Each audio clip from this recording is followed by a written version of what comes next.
요한복음 1장 14절 신약성경 142페이지입니다.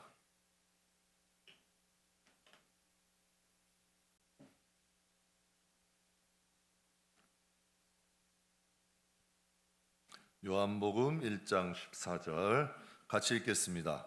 말씀이 육신되어 우리 가운데 거하심에 광을 보니 아버지 독생자의 영광이요 은혜와 진리가 충만하더라. 아멘. 그러니까 하나님이 오셨어요. 근데 하나님은 말씀이래. 근데 그 말씀이 이 세상에 오셨는데 그것을 육신을 입고 오신 분이 예수님이라는 거예요. 그래서 복음이라는 건 신약의 성경이 복음이잖아요. 복음이 곧 예수님이고 예수님이 곧 복음이야. 복음을 통해서 우리가 예수님을 알게 된다는 것을 의미하죠. 그래서 성경에 말씀이 육신되어 우리에게 거하심에 하나님은 예수님은 말씀을 통해 지금 우리와 함께 계시는 거예요. 믿으십니까?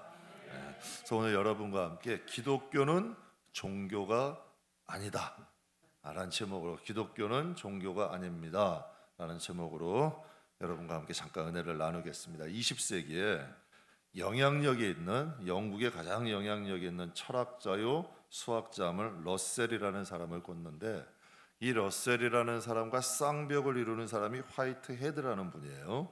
근데 이분이 폭설이 내리는 길을 분간할 수 없는 런던의 어느 언덕길을 가는데 한 노인 노파 할머니가 눈길에 미끄러진 거야. 눈길에 미끄러지면 노인분 미끄러지면 큰일 나는 거예요. 근데 거기서 다쳐가지고 힘들어하는 것을 이 철학자가 이걸 부축을 해가지고 구조해 드렸어요. 그랬더니 이 노포가 이 할머니가 이 노 교수에게 화이트 헤드라는 교수에게 이런 말을 하더래요. 참 고맙기도 해라. 선생님 예수 믿는 분이에요? 그랬더니 철학자가 아니요 저 예수 안 믿는데요. 그랬더니 노파가 갑자기 다짜고짜 그러더래요. 여보시오 어쩌자고 다 늙어서 예수를 안 믿는단 말이요. 어쩌자고 나이 들어서 이제 다 늙어가지고 늙은 사람이 어떻게 예수를 안 믿는단 말이요. 아까 나는 죽을 뻔했을 때 주님 만날 것을 생각하고 눈 속에서 눈을 맞으며 찬송을 불렀는데 라고 말을 하더래요. 그래서 이 노 교수가 충격을 받은 거야. 자기는 세상에 있는 모든 많은 지식을 갖고 있고 영국에서 학문을 다 뒤져도 영국의 학문을 다 알고 있는 사람인데 노파가 가지고 있는 저 지식, 정말 그 폭설 가운데도 하나님을 찬송할 수 있는 그 지식, 그 마음이 자기에게는 없는 거예요. 그래서 거기서 충격을 받은 거예요. 그래서 도대체 그 예수가 누구냐라고 생각해서 교회를 찾아가게 됐대요. 그래서 교회를 한 달 동안을 다녔는데 한 달을 내내 다녔는데 목사님이 이 철학에 대한 말씀을 하시더라는 거야.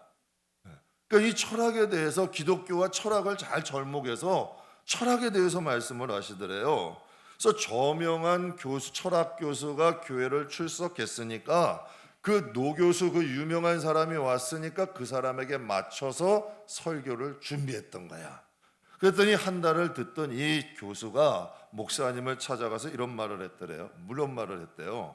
목사님, 철학은 제가 목사님보다 더 많이 알아요. 제가 이 교회를 온 것은 철학을 듣고 싶어서 온 게 아니라 내가 이것을 찾아온 것은 그 폭설 가운데도 하나님을 찬양하던 그 할머니, 그 노파가 믿고 있는 예수에 대해서 알고 싶은 거예요. 그분은 예수 때문에 교회를 갔는데 교회에서 철학을 말하고 있는 거예요. 교회는 사회나 정치나 문화나 철학을 말하는 데가 아니라 바른 복음 예수에 대해서 말하는 곳이 교회가 돼야 된다는 거죠. 여러분, 구원이란 뭐예요 도대체? 구원이라는 것은 아까 우리가 찾으신 게 전능하사 천지를 만드신 그 하나님이 나를 찾아오신 게 구원이에요. 그 하나님이 정말 내가 내 눈으로 봐도 연약하고 내가 내 자신을 봐도 참 하찮고 부족한데도 그 나를 구원하시려고 나를 찾아오신 사건, 그게 구원이야. 그래서 성경에 보면 신약 성경에 사도 바울은 늘 서신을 쓸 때 첫 대목에 이렇게 불러. 하나님이 택한 사람, 하나님이 부른 사람, 하나님이 종으로 삼은 사람, 그 사도 바울 자신을 그렇게 소개해요. 거기에 대한 감격에 있어. 늘 기쁨이 있는 거예요. 온누리 교회 하용주 목사님 그 설교에 말년의 설교 들어보시면 머리가 다 빠졌어요. 그리고 얼굴이 캄캄하고 바싹 말라가지고 일주일에 3번 투석을 해요. 일주일에 3번 투석을 하고 당뇨에 합병증에 온몸이 만신창이야. 그런데도 그분은 그렇게 설교해요. 내가 이 모든 것을 이렇게 이기고 하나님의 이 복음을 위해 살 수 있는 건 하나님의 은혜라는 거야. 구원의 감격이래요. 그 구원의 그 하나님이 나를 찾아오셨고 그 하나님이 나를 만나셨기 때문에 난 이 감격을 그분은 직업으로 복음을 전한 게 아니라 하나님 만난 그 감격을 억누를 수 없고 전하지 않으면 살 수 없다는 거야. 그렇게 평생을 그렇게 사시다가 세상을 떠나신 거예요. 여러분, 앞으로요, 우리가 세상에서 여러분이 어떠한 맛있는 음식을 먹건 어떤 기쁜 일이 있건 좋은 데로 여행을 갔건 세상에서의 첫날보다 주 안에서 살았던 한 날이 더 소중하게 여겨지는 나라에서 여러분은 살게 될 거야. 그 나라에서 세상에서 어떠한 영광을 누렸던 그 영광보다 주 안에서 살았던 그 하루를 더 가치 있게 여기는 나라가 있어. 우리는 그곳에서 산다는 얘기죠. 여러분, 적어도 성도라면 구원은 차선이 되면 안 돼. 우리에겐 소중한 게 참 많잖아요. 저에게도 가족도 있고 저 교회 일도 있어요. 여러분, 목회도 있고 교회도 있고 가정도 있고 또 여러분 제가 지키고 싶은 소중한 사람들이 많아요. 그러나 그것조차도 교회조차도 하나님보다 우선이 되면 안 돼요. 하나님이 우선이 돼야 돼. 구원의 감격이 우선이 돼야 저는 바른 목회를 할 수 있는 거고, 구원의 감격이 여러분 우리 마음의 목적이 돼야 영혼들에게도 바른 복음을 전할 수 있는 거지. 그 어떤 것도 성도에게는 여러분 구원은 차선이 돼서는 안 된다는 거예요. 구원이라는 건 하나님이 인간에게 주실 수 있는 가장 큰 축복이 구원인 거예요. 제가 초등학교 다닐 때 부친이 사업을 하셨는데요, 차를 사셨어요. 당시만 해도 차가 귀한 때예요. 현대에서 나오는 포니 자동차, 그 차가 크지 않아요. 그런데 그 차가 많지 않은 가운데 우리 집에 차가 생기니까 너무 신기했던 거야. 너무 신기하고 좋았어요. 여름 휴가를 가는데 이웃집 그 가정하고 우리 가정하고 해서 6명이 그 포니에 타가지고 저 강원도까지 갔어요. 그때 그 당시에 강원도 한계령 대관령이죠. 한계령 넘어가지고, 그런데도 너무 신났던 거야. 얼마나 감사했는지 몰라요. 근데 여러분, 지금 차 없는 가정이 있어요? 거의 다 차가 있어. 어떤 가정은 차가 2대야. 차가 이제는 운송수단이 아니야. 이제는 여러분 취향대로 골라타. 승용차를, 승합차를 타든 뭐 SUV를 타든 RV를 타든 요즘은 뭐 LUV라고도 하고 여러분 스포츠카도 있고 정말 많아. 종류대로 골라타는 거지. 전체적인 삶의 수준이 여러분 올라간 거예요. 여러분 삶의 수준이 높아진 거지. 제 부모님 세대만 해도, 저희 부친만 해도 절대로 보리밥 잡곡 안 먹으셨어요. 어렸을 때 하도 드셔가지고 꼭 하얀 밥만 드시고 양말도 하얀색만 신으셨어요. 맨날 누리끼리 한 것만 신고 다녔으니까 절대 딴 색도 안 신어. 흰 밥에 흰 양말 꼭 그거 고집. 왜냐하면 할아버지가 일제시대 6.25 때 일찍 돌아가셔가지고 할머니가 5남매를 키웠으니 고생을 얼마나 했겠어, 6.25 통에. 그러니 고생을 너무 하신 거야.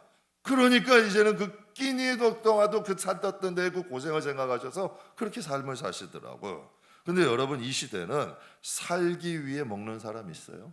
없어요. 요즘은 다 이 시대는 자기가 좋아하는 거 골라 먹는 시대야. 무엇을 먹을까 고민하잖아요. 살기 위해서 먹는 사람은 없어. 그렇다면 여러분, 신앙이라는 게 선택이고 취향일까? 신앙도 선택이 되고 취향이 돼요. 성경엔 이렇게 말씀하세요. 생과 사의 문제래. 성경은 신앙은 생명이라고 말씀을 하세요. 여러분, 기독교는 많은 종교 중에 하나일까요? 기독교는 많은 종교 중에 우리가 하나를 믿는 거냐는 얘기예요. 그렇다면 여러분, 우리가 믿는 기독교는 뭐냐는 얘기죠. 저는 여러분과 이것을 좀 은혜를 나누려고 그래요. 첫 번째 은혜 나눌 것은 기독교는 종교가 아니야. 여러분이 좀 이걸 아셨으면 좋겠어요. 종교란 무엇일까요? 사전이나 학자들의 해석을 보면 그걸 좀 함축해 보니까 두 가지로 나눌 수 있더라고요. 첫 번째는 초월적인 절대자를 의지하고 숭배하는 거래요. 또 어떤 사람은 또 인생 가운데 가장 으뜸이 되는 가르침이래. 그래서 종교라는 것은 한문의 뜻을 보면 최고의 으뜸의 가르침이라는 뜻이야. 종교라는 이 단어 해석이. 여러분, 4대 성인 중에 4대 성인을 누구라 그래요? 소크라테스, 공자, 석가, 예수님. 이게 4대 성인이래요. 그렇다면 여러분, 소크라테스나 최고의 철학자 아니에요. 여러분, 공자나 석가의 가르침 중에서 나쁜 말이 있어요? 안 읽어보셔서 모르시는구나. 나쁜 말 없어요. 소크라테스나 공자나 석가의 가르침 중에도 나쁜 말은 없어. 다 좋은 말이야. 여러분, 이 세상에서의 종교는 선택이 가능하죠. 어떤 종교를 믿든지요, 제대로 믿는 사람은 세상에 욕먹고 살지 않아. 어떤 종교든 제대로 믿는 사람은 욕먹지 않아요. 다 존경받아. 그리고 오히려 기독교인들보다 착하고 지적인 사람들이 더 많아요. 오히려 많아. 거기도 기독교인들보다 착해요. 기독교인들보다 지적이야. 여러분, 요즘은 종교의 폭이 좀 더 넓어졌어. 예전에 이제 이 시대는 더 넓어진 시대야. 인본주의 시대라 보니까. 여러분, 이 시대는 트로트만 잘 불러도 신이래. 제 말이 틀려요? 트로트만 잘 불러도 신이래요. 예수님 사진 집에다가 큰 거 걸어놓으면, 야, 너무 그 유별나게 믿는 거 아니야? 뭐 너무 좀 어떤 분 우상화하는 거 아니야? 너무 유별나게 무슨 교회다 예수님 사진을 붙어. 그런데 그런 분들 한번 가보면요, 트로트 가수가 신인 사람의 집에 한번 가보세요. 집에 그 사람들 사진이 있어. 휴대폰 배경화면도 그 사람이야. 휴대폰 벨소리도 그런 정도고, 구제도 하고 봉사도 해요. 구제도 하고 봉사하는데 그 가수 이름으로 해. 그 연예인 이름으로 해. 이 정도면 종교 아니에요? 이 정도면 종교예요. 그것도 자기가 선택하고 자기 인생을 다 바치는 거야. 부어둔 거야. 자기 시간, 정성, 마음. 축구 선수들 가운데 축구를 기가 막히게 하는 사람이 있어요. 뭐 진짜 그 굉장히 유명한 사람이에요. 아르헨티나의 메시라는 사람이 있어요. 근데 그 사람들을, 축구를 좋아하는 사람은 메시를 어떻게 부르는 줄 아세요? 메신이라고 불러. 그 사람은 신이래. 축구만 잘해도 신이라는 거예요. 그럼 종교는 어때요? 선택이 가능한 거잖아. 자기가 만들어서 선택이 가능한 게 종교예요. 저는 여러분이 무엇을 좋아하는지는 상관없어요. 누구를 좋아하고 누구를 좋아하든 상관없어요. 그런데 기독교라는 건 선택의 문제는 아니라는 거예요. 왜 선택의 문제가 아니냐? 하나님이, 우리가 아는 하나님이 있고 하나님이 자신을 알리신 게 있어요. 나는 이러한 신이다. 하나님이 자신에 대해서 말씀하신 게, 처음 말씀하신 게 십계명이야. 그래서 십계명 1계명에서 4계명은 하나님과 인간에 대해, 5계명에서 10계명까지는 사람과 사람에 대해서 말한 거예요. 그럼 하나님은, 우리가 하나님을 아는 것보다 하나님이 말씀하신 하나님이 정확할 거 아니에요. 그럼 10계명에 하나님은 자신을 어떻게 소개하셨냐면, 우리 함께 보죠. 1계명을 보게 되면 너는 나 외에 다른 신을 내게 두지 마라, 이렇게 말씀하셔. 너는 이래. 우리가 아니라 하나님이 이렇게 말씀하셔요. 너는 나 외에 다른 신을 내게 두지 마라, 이렇게 말씀하셔요. 좀 2계명은 너를 위하여 새긴 우상을 만들지 말고, 또 위에 있는 하늘에 있는 것이나 땅 아래 물속에 있는 어떤 형상도 만들지 말며 그것들에게 절하지 말며 그것들을 어떻게 섬기지 말라라고 말씀하셔요. 그리고 3계명에 보게 되면 같이 읽겠습니다. 너는 내 하나님의 이름을 농담거리로 만들지 말래요. 하나님의 이름은 너희가 가볍게 하지 말라는 거예요. 하나님의 이름을 내 이름이 망령되게 불려지게 하지 말라. 그리고 4계명은 안식일을 기억하여 거룩하게 지켜라. 그러니까 하나님은 우리가 무엇을 좋아하는지는 문제 삼지 않아. 여러분이 어떤 책을 좋아하든 어떤 음악을 좋아하든 어떤 미술을 좋아하건 여러분 보고 축구를 하지 말라고 그러고 트로트를 듣지 말라고 하나님은 말씀하지 않으셔. 여러분 종교라는 건 여러분이 선택할 수 있어. 무엇을 좋아하든지 그건 여러분의 자유야. 그러나 하나님이 말씀하시는 건 너희의 생과 사를 주관하고 심판자는 오직 하나님 한 분이라는 거예요. 여러분의 영원한 삶, 여러분의 영원한 죽음을 심판하실 분은 하나님 한 분이고, 우리를 구원하여 천국으로 인도할 수 있는 분도 하나님이라는 거예요. 성경에 이런 말이 있어요. 너희의 신앙이 어쩌자 저쩌다 가타부타 하지 마라. 내가 그때 올 때에 너희의 숨겨져 있는 것들을 다 드러내고 내가 판단하리니, 그래서 하나님이 타작마당에 모으시고 알곡은 곳간에 들이시고 쭉정이는 불에 태우신대. 그러니까 하나님이 나누시는 분은 누구예요? 여러분의 생각대로 되어지는 게 아니란 얘기예요. 하나님의 말씀에 하나님이 그 기준은 하나님이 정하시는 거야. 그래서 우리는 심판자가 아니에요. 그래서 교회 안에도 하나님이 제일 싫어하는 게 뭐예요? 판단하고 정죄하는 사람을 제일 싫어하시는 거야. 왜 네가 함부로 심판자가 되냐는 거야. 그래서 저도 함부로 그런 얘기 안 해요. 함부로 판단하지 않아.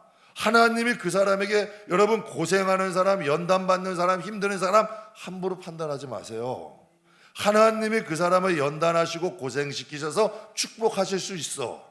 그런데 연단하고 고생당한다고 함부로 하면 그 연단하고 고생받는 것이 여러분의 가정에 돌아갈 수도 있는 거야.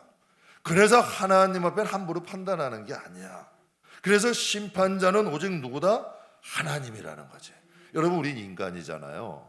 우리가 마귀의 권세, 귀신의 권세를 이길 수 있어요?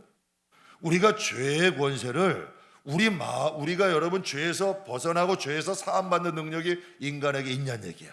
인간에게는 없어요.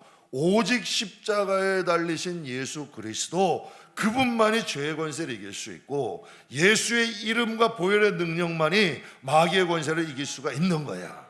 그러니까 이분은 오직 하나님 한 분이라는 거지. 세상에 사람들이 말하는 종교라는 건 선택이 가능하지만, 여러분 신은 오직 하나님 한 분이라는 거예요. 그래서 나 외에 다른 신을 누구에게 내게 두지 마라. 예수님 당시에 많은 사람들이 예수님을 랍비라 그랬어요. 선생님, 선지자 중 한 명이라 그랬어요. 지금도 유대인들은 예수님을 선지자라고 생각해. 그때 예수님이 이런 말을 물으셔요. 그럼 너희는 나를 누구라고 하느냐? 이게 왜 중요하냐면, 세상 사람들이 하나님을 어떻게 여기건, 믿지 않는 사람들이 예수님을 어떻게 여기건 하나님을 신경 안 써요. 그들이 나를 어떻게 보는지는. 그런데 너희는 나를 누구라고 하느냐는 거예요. 하나님의 백성, 하나님의 자녀인 너희는 나를 누구라고 생각하느냐라고 말씀하시는 거야. 그때 베드로가 이런 대답을 했잖아요. 시몬 베드로가 마태복음 16장에 시몬 베드로가 대답하여 이르되 주는 그리스도요, 우리의 구원자요, 살아계신 하나님의 아들이시나이다. 예수님이 그러셔요. 예수께서 대답하여 이르시되 바요나 시몬아 내가 복이 있도다. 이를 내게 알게 하니는 혈육이 아니라 누구다? 하늘에 계신 내 아버지다. 즉 베드로의 신앙 고백을 예수님이 인정하신 거예요, 아닌 인정하신 거예요? 그러니까 하나님이 예수님을 보내실 때 목적이 있을까요, 없을까요? 하나님이 예수님이란 분을 이 세상에 보내실 때는 보내신 목적과 있고 정체성이 있는 거야. 그런데 사람들은 하나님의 뜻과 다르게 예수님을 선지자나 랍비로 생각해. 성인의 한 사람으로 생각해. 그런데 베드로가 하나님께 이렇게 예수님께 고백한 거예요. 주는 그리스도요, 살아계신 하나님의 아들입니다. 근데 예수님이 이래요. 이건 혈육이 사람이 가르쳐 줄 수 없는 거야. 하나님이 너에게 가르쳐 주신 거야. 그러니까 베드로의 신앙 고백은 뭐예요? 예수님이 인정하시는 신앙 고백이고 하나님이 가르쳐 주신 신앙 고백이지. 그러면 우리가 하나님을 어떻게 여겨야 되고 어떻게 신앙을 우리의 기초에 가져야 되냐는 얘기야. 베드로의 신앙의 고백이 저와 여러분의 신앙의 고백이 될 수 있기를 주의 이름으로 축복합니다. 여러분, 기독교는 많은 종교 중에 하나가 아니에요. 종교는 여러분이 좋아하는 것을 선택할 수 있죠. 그렇다면 여러분이 종교로 하건 여러분이 좋아하는 그것들이 여러분의 영혼을 구원할 수 있냐는 얘기예요. 여러분의 죄의 문제, 여러분이 어릴 적부터 지어왔던 죄의 문제를 여러분이 좋아하는 그 종교가, 여러분이 좋아하는 것들이 여러분 그 죄의 문제를 해결할 수 있냐는 얘기야. 죄의 문제를 해결하고 여러분의 영혼을 구원하실 분은 오직 하나님 한 분이야. 그러니까 기독교는 종교가 아니야. 기독교는 부활이야. 기독교는 영생이고 기독교는 유일하신 하나님이야. 자, 기독이라는 뜻이 예수라는 뜻이야. 그러니까 예수님은 종교 중 하나를 여기면 안 된다. 그러니까 적어도 세상 사람들이 어떻게 해도 여러분의 생각과 사상 가운데는 이 사상을 가지고 있어야 돼요.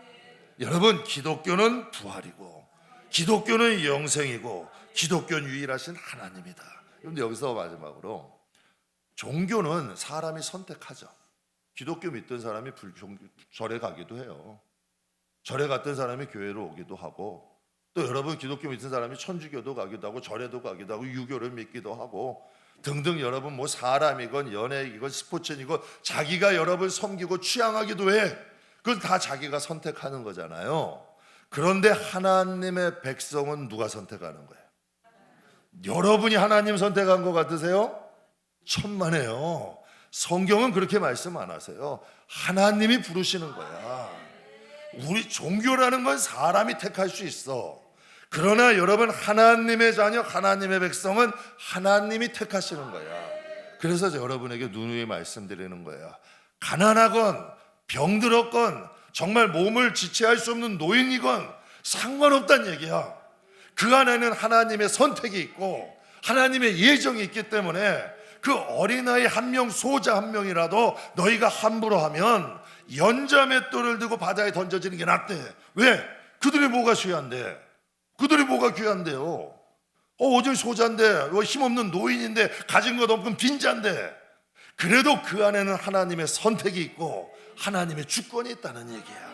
그래서 한 영혼이 하나님께는 귀하다는 거죠.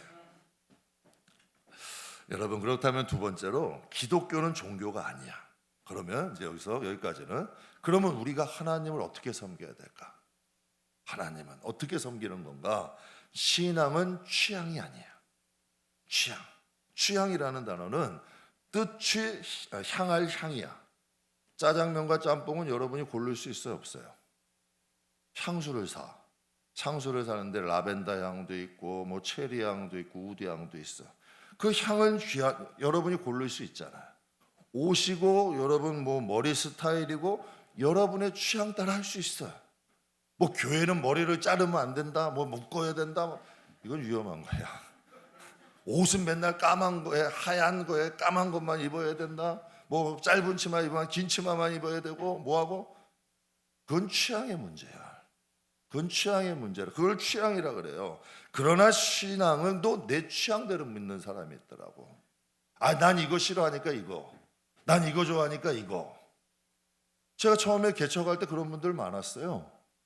왜 성찬을 하는데 나이가 있고 뭐가 있고 뭐는 뭐고 뭐는 뭐고 다 자기가 배우고 자기 사상 가지고 맞추려고 그래. 그건 취향이야. 개인적 취향이지 하나님의 말씀은 아니잖아. 여러분, 신앙이라는 건 내 취향대로 믿는 게 아니라 진리를 믿으셔야지. 진리를 믿는 게 기독교 아니에요. 취향을 믿는 게 아니라 진리를 믿는 거지. 내가 원하는 방식대로 신앙생활을 하는 사람들은 특징이 있어. 그게 완고함이 돼서 특징은 변하질 않아. 가만히 여러분들 신앙생활을 하면서 보시면 신앙생활 10년, 20년에도 말씀과 은혜가 안 들어가. 자기 고집이 있고 자기 완고함이 있어. 그러니까 변하질 않는 거야. 그러니까 신앙생활 은혜가 들어가면 변하거든. 은혜가 들어가면 사람이 변해. 믿음도 성장해요. 그럼 성장할수록 달라진다는 얘기야. 그런데 이 자기 고집대로 자기 취향대로 신앙하는 생활하는 사람은 변하질 않아. 그래서 사사기에 늘 말씀하셔. 자기 소견대로 신앙생활하는 사람이 제일 위험한 거야. 그러니까 여러분도 신앙생활 그것을 여러분의 하나의 잣대로 두세요. 교회 안에도 보면 자기 취향에 맞추려고 그 고집, 그 완고함을 꺾지 못하는 사람, 그분은 그걸 꺾어야 돼. 그래야 신앙이 깊이 있게 들어갈 수가 있는 거예요. 이스라엘 백성이 하나님이 출애굽을 시키셨어요. 그러면 출애굽을 시키셨으면 가나안 땅으로 바로 가야 돼요, 아니에요? 가야 되잖아. 그런데 하나님은 어딜 들리셨어요? 시내산을 들리셨어요. 시내산에 들르셔서 뭐 하신 거예요? 신앙의 기준을 만드신 거야. 이걸 구약이라 그래. 옛 약속. 내가 너희 지켜줄게. 내가 너희 자녀들 지켜줄게. 내가 너희 아버지가 되고 너희 하나님이 될게. 그 대신 너희는 내 백성이 돼. 그래서 하나님하고 약속하신 거예요. 이게 십계명이야. 너는 이렇게 해야 돼 하고 하나님하고 약속하신 거죠. 근데 약속을 하셨는데 이스라엘 백성이 민수기에 보면 뭐래요? 습관적으로 불순종하는 거예요. 습관적으로 10번을 성경에 기록되어 있어요. 그래서 하나님이 결단하신 거예요. 그 습관적으로 불순종한 사람들을 가나안 땅으로 이끌어가지 않으시고 가데스 바네라는 곳에서 38년 동안 훈련을 시켜 하나님 백성으로. 그래서 하나님이 여러분 다윗을 통해서 이스라엘의 통일왕국을 만들었잖아요. 이스라엘이 하나가 됐어요. 이스라엘 하나가 됐어. 근데 솔로몬이 범죄했을 때 하나님이 어떻게 해요? 나라를 반으로 쪼개버렸어요. 그래서 10지파는 북이스라엘, 유다 지파와 베냐민 지파는 남유다. 그런데 이 북이스라엘의 왕들이 자꾸 우상을 섬겨. 하나님 반 세상 반. 이게 위험한 거야. 하나님을 섬기는 것도 아니고 우상을 섬기는 것도 아니고 자꾸 하나님 앞에. 그래서 하나님은 이것을 가늠한 여인으로 비유하셨어요, 성경에 보면. 그래서 결국은 이 북이스라엘이 어떻게 돼요? 아수르에 멸망하잖아. 여러분 보세요. 하나님의 선민인데 그들이 하나님도 섬겼잖아. 그러나 하나님과의 언약에 맞지 않으니까 10지파는 멸망이 된 거야. 그래서 유다 지파만 남은 게 그가 유대인이 되는 거야. 그래서 이스라엘 백성들의 11지파는 다 사라지고 유다 지파만 남은 거예요. 그들은 유대인이라 그런 거지. 그러면 여러분 구약은 뭐고 신약은 뭐야? 구약은 옛 언약이고 신약은 새롭게 언약을 맺은 거예요. 누구랑? 하나님과. 누구를 통해? 예수 그리스도를 통해. 구약은 율법을 통해 언약을 맺은 거고 신약은 복음을 통해 언약을 맺은 거예요. 그래서 여러분 구약 신약 그 뜻이야. 그래서 하나님이 이방인인 우리와 새롭게 언약을 맺으신 거지. 그래서 사도행전 4장에 이렇게 말씀하세요. 다른 이로는 구원을 받을 수 없나니 천하 사람 중에 구원받을 만한 다른 이름을 주신 적이 없다. 그래서 요한복음 14장에 예수께서 이르시되 내가 곧 길이요 진리요 생명이니 나로 말미암지 않고는 아버지께로 올 자가 없다. 그러니까 신앙은 취향대로 성품대로 믿는 게 아니에요. 믿는 자가 유명하던 유명하지 않던 가난하던 여러분 부하던 상관없어. 큰 작은 상관없어. 우리 그리스도인이라는 것은 함께 그 길을 가는 사람들이야. 그 진리를 믿고 그 생명으로 거듭나서 그 길을 가는 사람들, 이것을 성도라고 하죠. 제 교회에서 서울에서 교육전도사로 섬길 때요, 서울은 저는 김포가 너무 좋아. 교통이 서울은 진짜 주차할 데가 없어요. 일을 보러 나가려고 하면 뭐 거의 청계천, 종로, 청계천, 을지로야. 종로, 청계천, 을지로, 태계로 이렇게 돼 있어 길이. 거기서 오래 살았거든요. 일을 보러 가려면 주차할 데가 없어. 그래서 교회에서 방침을 해서 오토바이를 사자. 그래가지고 오토바이를 탔는데 겨울에는 아주 살이 막 얼굴이 찢어지는 것 같아. 추워요. 오토바이로 60km 달리면 여러분 체감하러 느끼는 건 엄청나게 추워. 그런데 여러분 자동차로 100km 달리면 고속도로에서 왜 큰 사고가 나겠어요? 속도를 체감 못하는 거야. 여러분 비행기에서 딱 내려다보면 어때요? 걸어가는 것 같죠? 걸어가는 것 같아. 그런데 그 비행기 속도가 700km, 800km야. 여러분 차로 이 동네에서 사고 나가서 죽는 사람은 없어요. 그냥 차만 좀 부서지고 말아. 그런데 고속도로에서 사고 나면 크게 다쳐. 그런데 비행기가 추락하면 사는 사람이 없어. 속도를 체감하지 못하는 거죠. 사람의 감정과 느낌은 그와 같아. 사람의 감정과 느낌은 수시로 변해. 근데 이거 신앙은 그래서는 안 된다는 거야. 사람은요 착시 현상도 있고 착각과 왜곡이 가능해. 그런데 게시판은 여러분 변함이 없지. 그래서 여러분 고속도로에도 과속 카메라 딱 있으면 뭐부터 봐야 돼요? 계기판부터 봐야 돼. 안 그러면 딱지 100발배 피는 거야. 계기판 정확히 확인하면 속도 정확히 알잖아. 그러면 우리가 신앙생활 잘하는지 못하는지 어떻게 알아? 내 느낌에 나 정도면 괜찮다? 천만에. 하나님 앞에 우리의 신앙이 바로 가는지 바로 서 있는지를 복음이라는 것을 통하여서만이 알 수 있는 거야. 그래서 말씀이 육신되어 우리 가운데 오심에, 그래서 성도의 신앙 어디 비춰봐야 된다? 말씀 비춰야 돼. 여러분 뭐 유튜브에도 많이 나올 텐데 이민교 선교사님이란 분이 있어요. 이민교 선교사님은 원래 스님이야. 그런데 이분은 참 특이하게 연불 외우고 목탁 치다가 성령이 임했어. 참 특이한 분이야. 하나님이 그렇게도 부르시더라고. 아니 연불하고 목탁 치는데 성령이 임한 거야. 그러니까 연불을 외워야 되는데 성경이 나온 거겠지 아마. 참 희한한 분도 많아. 근데 하나님 환상을 보여주셨는데 그분이 성경이 딱 오는데 성경을 해석하시는데 거룩할 성 거울 경자로 오더래. 성경을 통해서 너를 보라는 거야. 그러니까 성경이 너의 거울이라는 거야. 그것을 통해서 너를 보라는 거죠. 너의 자신을 비추라는 거야. 여러분 저에게는 가족이 있어요. 우리 가족이 어디 살아요?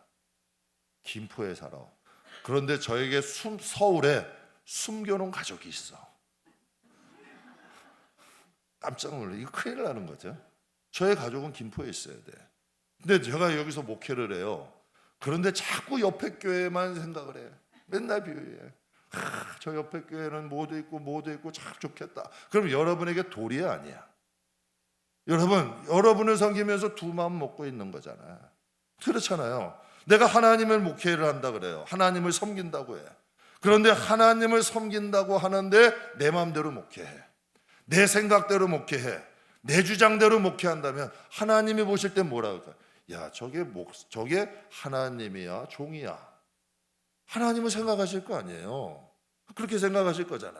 맨날 이 마음에 목회가 힘드니 속색이는 교인 때문에 목회를 하니 많이 하고 늘 이 마음에 변덕이 죽을 듯 한다면 하나님의 종으로서 제가 합당할 거 아닐까?